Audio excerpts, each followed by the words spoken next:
Hello மக்களே, welcome every one to 3006 lens channel. நம்ம சேனலில் வீடியோ அப்லோட் பண்ணி ரொம்ப நாள் ஆயிடுச்சு. இன்ஃபேக்ட் ரொம்ப மாசமே ஆயிடுச்சு. இனிமேல் ரெகுலராக வீடியோ அப்லோட் பண்ண ட்ரை பண்ணுறேன். இந்த வீடியோவில் நம்ம தளபதி விஜயோட பொலிட்டிக்கல் என்ட்ரி பற்றி தான் ஒரு குட்டி டிஸ்கஷனாக இருக்க போகுது. நம்ம தளபதி விஜயோட ஃபிலிம் என்ட்ரி ஒன்றும் அவ்வளோ ஈஸியாக இருக்கல. மூஞ்சி சரியில்லை, முடி சரியில்லைன்னு அவ்வளோ நெகட்டிவிட்டி இருந்தும் இப்போ அவர் சினிமாவில் இருக்க பீக் ரொம்ப சாதாரண விஷயமா நடந்தது இல்லை. அதுக்கு பின்னாடி எவ்வளோ ஸ்ட்ரகிள்ஸ் இருந்திருக்கு. அப்படி தான் அவரோட பொலிட்டிக்கல் என்ட்ரியும் டிவிகே தளபதி விஜய் கட்சி தமிழக வெற்றி கழகம்னு அனௌன்ஸ் பண்ணப்பவே நெகட்டிவிட்டி ஸ்டார்ட் ஆயிடுச்சு. இவருக்கு தான் சினிமாவில் நல்ல சான்ஸ் இருக்குல்ல, இவருக்கு எதுக்கு இந்த அரசியல்லாம்? இது ஒன்றும் அவரோட மூவியில் ஆடியோ லான்ச் கிடையாது. சும்மா ஸ்டேஜில் பேசி மாஸ் மூமெண்ட்ஸ் கிரியேட் பண்ணிவிட்டு மூவியில் பஞ்ச் டைலாக்ஸ் பேசுகிற மாதிரி ரியல் லைஃப்பில் பாலிடிக்ஸ்க்கு இதெல்லாம் செட் ஆகுமான்னு இவ்வளோ கொஸ்டின்ஸ் நம்ம தளபதியோட பொலிட்டிக்கல் என்ட்ரி அனௌன்ஸ்மெண்ட் பண்ணப்பவே இருந்துச்சு. இது எல்லாரும் மாதிரி ஈவன் எனக்கும் இருந்த கொஸ்டின்ஸ் தான். எதுக்கு இந்த மனுஷனுக்கு இந்த வேண்டாத வேலை அப்படிங்கிற ஒரு பெர்செப்ஷன் வந்துட்டு இப்போ கொஞ்சம் மாறி இருக்கு. பிகாஸ் அவரோட political views even though anti கம்யூனிசமாக இருந்தாலும் எந்த ஒரு பார்ட்டி கூடயும் அலையன்ஸ் வைக்காமல் கண்டெஸ்ட் பண்ணிட்டு இருக்காங்க.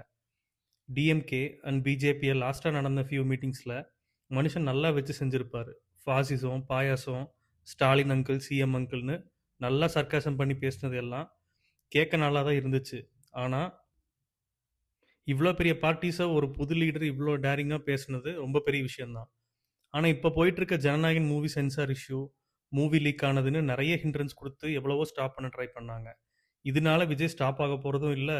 இதெல்லாம் ஒரு ஃப்ரீ பப்ளிசிட்டி தான் அவரோட பொலிட்டிக்கல் பார்ட்டிக்கு. ஆல்சோ லாஸ்ட் மூவியான ஜனநாயகனுக்கும் சேர்ந்து தான்.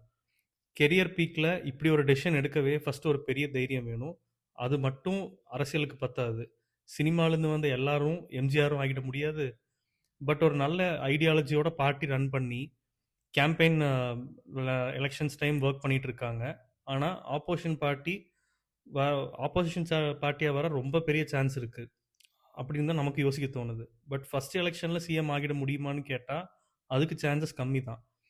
அண்ட் நேற்று நடந்து முடிஞ்ச எலெக்ஷனில் எப்போவுமே இல்லாத அளவுக்கு தமிழ்நாட்டில் இந்த டைம் 84.60% வந்துட்டு போலிங் ரெக்கார்ட் ஆகியிருக்கு.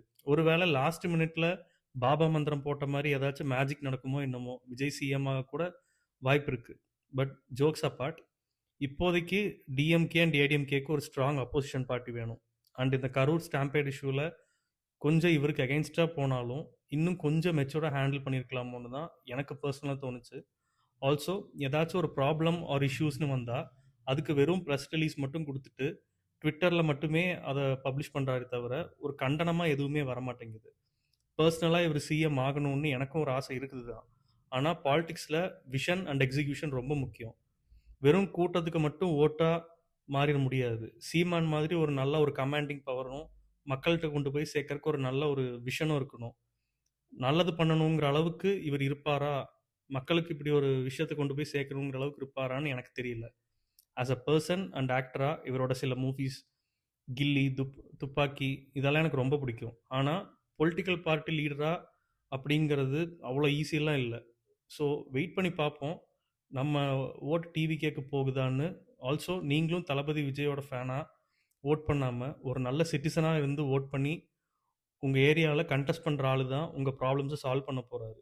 அவர் சொன்ன மாதிரி 234 தொகுதியிலையும் தளபதி விஜயை நிற்க போகிறது கிடையாது. ஸோ அதை மைண்டில் வச்சுட்டு உங்கள் ஓட்டை காசு பண்ணியிருப்பீங்கன்னு நினைக்கிறேன். பார்ப்போம், டிவிக்கே குஜிலி மஸ்து பண்ணுதா இல்லை டிவிக்கேவை குஜிலி மஸ்து பண்ணுறாங்களா அப்படின்ட்டு. தேங்க்யூ.